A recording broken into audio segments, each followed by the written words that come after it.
Então, pessoal, vamos para a questão número 5, que ela é uma questão teórica de demonstração.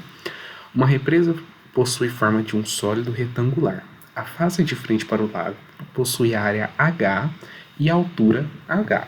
Área A e altura H. A superfície da água do lago atrás da represa está no mesmo nível do topo da represa. Mostre que a força resultante horizontal exercida pela água sobre a represa é igual a ele dessa relação de densidade vezes a gravidade vezes a altura vezes a área dividido por 2, certo?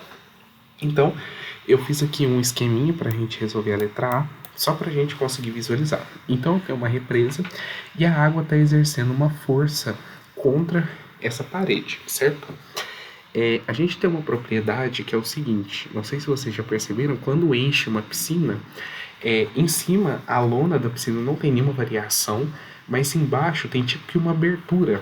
Por que isso acontece? A pressão ela vai se distribuir de forma triangular nessa represa. Então, quanto mais embaixo, maior a pressão. Quanto mais em cima, menor a pressão, até que no topo ela seja zero, certo? E aí ele quer saber a força resultante.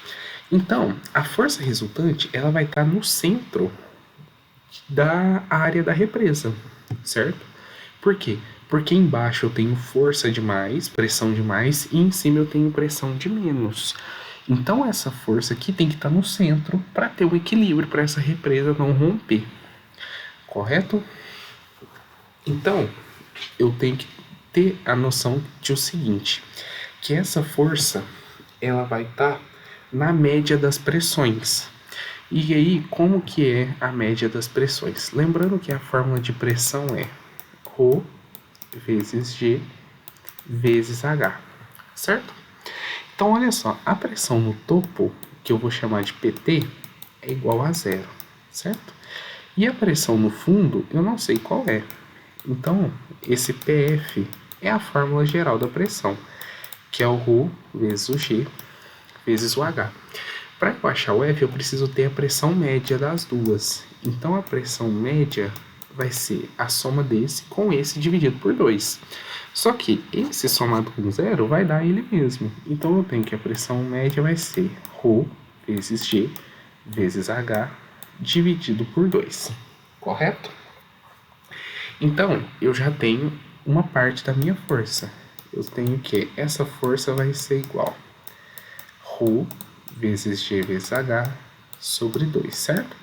Só que eu tenho que analisar também o seguinte, que o tamanho da minha represa, ele vai ser diretamente proporcional à minha força, certo? Então, é o seguinte, quanto maior a minha represa, maior vai ser a pressão embaixo. E aí, então, quanto maior a pressão embaixo, maior a força que vai estar exercendo sobre essa represa. Então, é vezes a área da represa, porque é diretamente proporcional. E aí, então, juntando tudo, eu tenho que a força é ρ vezes G vezes H vezes a área sobre 2, certo? Então, generalizei uma forma geral para a força sobre a represa.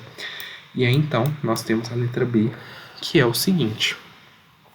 Mostre que o torque produzido pela força da água em relação ao eixo passando no fundo da represa é dado por PGH² vezes a área sobre 6, certo? E aí, então, para a gente conseguir provar isso, a gente vai lá na fórmula do torque, que é o torque é dado pela força vezes a distância até o ponto que aquela força está exercendo, certo? A minha força, nós temos, que é esse cara aqui. Então, ρ vezes G vezes H vezes a área dividido por 2. Agora eu preciso achar a minha distância. E qual vai ser a minha distância? Vai ser a distância da base até o meu ponto F, certo? E aí, para a gente provar isso aqui, tem uma propriedade que, lá da geometria plana, que é o triângulo inscrito no quadrado, que é o seguinte. Quando eu tenho um triângulo inscrito num quadrado, eu tenho que o ponto central, que é onde essa força está aqui, ó, é o meu baricentro, certo?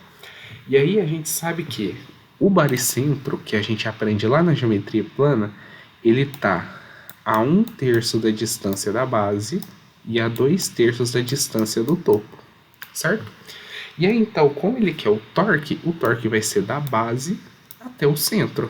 Então, vai ser h/3, ou 1/3 da altura, correto?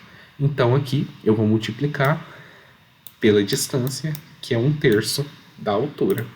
E aí, então, juntando todo mundo, vai ficar ρ vezes g vezes altura vai ficar altura ao quadrado vezes a área dividido por 2 vezes 3, 6.